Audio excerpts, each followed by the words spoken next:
Hi everybody, happy Friday, or as I like to tell my students, happy Friday. As we get started with our weekend, I just wanted to share something really cool that I had found on Instagram this week. I'm a huge fan of following hashtags because it really gets me outside of my network and connections to learn things from other people. So I follow this hashtag called human-centered design, and I linked up this Instagram post that I found this week about redesigning meetings. And I think what a fascinating thing to redesign. Because if you're anything like me, sometimes I hear the word meeting and I'm thinking, whew, that's going to be a lot of sitting, a lot of someone else talking. And I really liked what this post had to say about redesigning meetings. The first thing they mentioned was how you prepare or brief for a meeting. And they said maybe start with a short video that goes out to everyone so they can be on the same page when you come into the meeting. I know within my own department, we like to share out an agenda ahead of time so we know what's coming. When it comes to students, I love and really like using the app Flipgrid. It's phenomenal to send out a video of, hey, here's what we're doing, or here's what's upcoming. You can add stickers to it, which could be really fun for teachers. We like to kind of glitterify things. So that's just kind of an option. The second thing that they mentioned was remember voice. And what I thought was really impactful about this was voice can come in a variety of ways.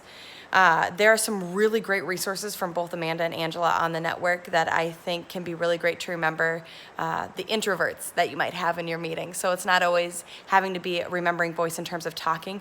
There can be a writing activity. There could be maybe something with like a briefing, a video activity, something that allows introverts and extroverts to both be heard.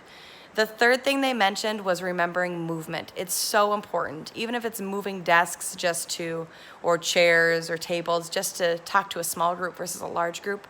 I like to think about myself during the middle of the day when I finally get up for lunch and I'm like, oh, what is this world outside of my classroom? And you kind of move and it can kind of be that re-energizing. And so that's an important thing they said to mention. They also mentioned giving time for brainstorming. And this was the really big one to me that I thought would be really cool to share and consider. A lot of times we go into a meeting to solve a problem, right? And sometimes that problem still remains at the end. It's like, okay, well, we've got some things.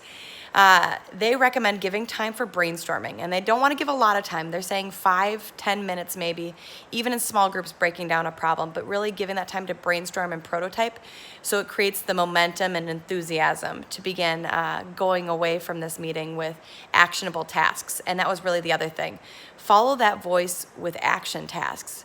Really, that empowerment feature is so critical. And I just think this is a really cool post that I just want to share with everyone about redesigning meetings and considering different ways of doing things. I think that's a really cool thing, is that we can redesign on here and really share that with each other. So I hope you all have a beautiful Friday and a wonderful week. Bye.